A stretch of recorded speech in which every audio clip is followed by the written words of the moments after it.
ल प्रचण्ड कमरेडलाई राष्ट्रिय स्वतन्त्र पार्टीको संसदज्यूले साह्रै राम्रो जवाब दिनुभएछ। सुनेर जानुहुन्छ साथीहरू, एकैचोटि सुन्नुहोस् है, अलिकति लामो छ भिडियो चाहिँ। Go now start.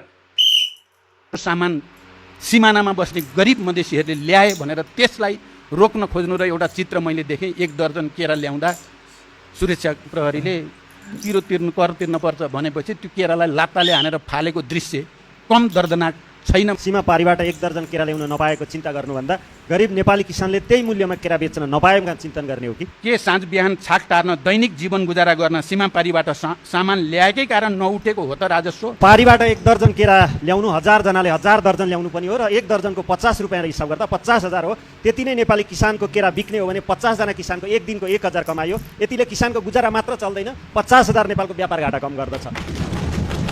सभामुख महोदय, नेपालको संसदमा हुने बहस उताको सामान यता भन्ने हो या यताको सामान उता लैजान पाऊँ भन्ने हो? हाम्रो उपस्थिति उताका ब्रान्डेड कपडाको दौरा सुरुवाल लगाएर हुने अभिनय हो वा नेपालको अल्लो गाँजा सिस्नु पस्मिना उन कपासबाट बनेका दौरा सुरुवाल छुवा एङ्गी तापालन हाकुपटासी टाइसुट धोती वा टोपीको अभियान सहितको फाइनल सकियो। तर जवाफ चाहिँ एकदम कडा भन्दा कडा राम्रो आएको छ। तर यो जवाफ चाहिँ साह्रै राम्रो लाग्यो साथीहरू। तपाईँहरूलाई कस्तो लागेको छ? यो कुराले कसको मन छुएको छ? एकैचोटि सुन्नुभयो होला नि, सुनेर जानुहोस्, मजाले सुनेर जानुहोस्। प्रचण्डज्यूलाई भाती पुग्ने गरी जवाब दिनुभएको छ।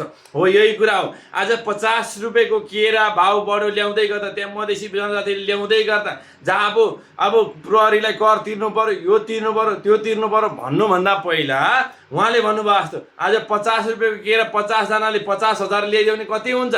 50,000 दिनमा घाटा हुन्छ यहाँ नेपालको किसानहरूलाई भनेर भन्दै गर्दाखेरि यो कुरा सही र सत्य पनि हो। देशको सम्पूर्ण चिजहरू बरु उताको सामान यता ल्याउने भन्दा यताको सामान उता लगेर बेचौँ भन्दा चाहिँ कस्तो हुन्छ? उताको सामान यता ल्याउने भन्दा रोकिदिँदाखेरि यिनीहरूलाई गाँडबाट तेल निक्लेको छ होइन त? तर हामीले चाहन्छौँ उताको सामान होइन यताको सामान लगेर उता बेचौँ र उता बेचिसकेपछि राम्रो भाउ पाइन्छ, नेपालमा पैसा घुर्छ। तर नेपालमा भएको पैसा सबै बाहिर देश जान्छ, नलैजाउँ न भनेर भन्यो भने पुराना देशका जनताहरूलाई भालुलाई पुराण सुनाए जस्तो सुनाउनु पर्छ। तर प्रचण्ड कमरेडलाई जो राम्रो जवाफ दिनुभएको हो, मलाई चाहिँ खुसी लाग्यो। तपाईँहरूलाई कस्तो लाग्यो साथीहरू? हाम्रो राष्ट्रिय स्वतन्त्र पार्टीको संसदज्यूहरू पनि खतरा हुनुपर्छ। एक नम्बर जवाफ हो। मलाई चाहिँ यस्तो दामी लाग्यो। तपाईँहरूलाई कस्तो दामी लाग्छ? मैले सुनेपछि मलाई चाहिँ निर्धक्क भएको छु। यस्तो मजाको कहानी उहाँले भनिदिनु भएको छ। यो कहानी होइन है, फेरि रियालिटी हो। रियलमा गर्नुपर्छ। यो रियालिटी गर्नु हो भने मात्रै राम्रो हुन्छ के? हामीले बार भनेका छौँ यो चिजलाई अगाडि बढाउनुपर्छ। उताबाट ल्याउने सामान होइन, अब नेपालबाट सामान विदेशमा बेच्नुपर्छ भनेर भन्यो भने यिनीहरूलाई उखान टुक्का जस्तै लाग्छ। उखान टुक्का भन्दा अरू त बुझ्दैन साथीहरू।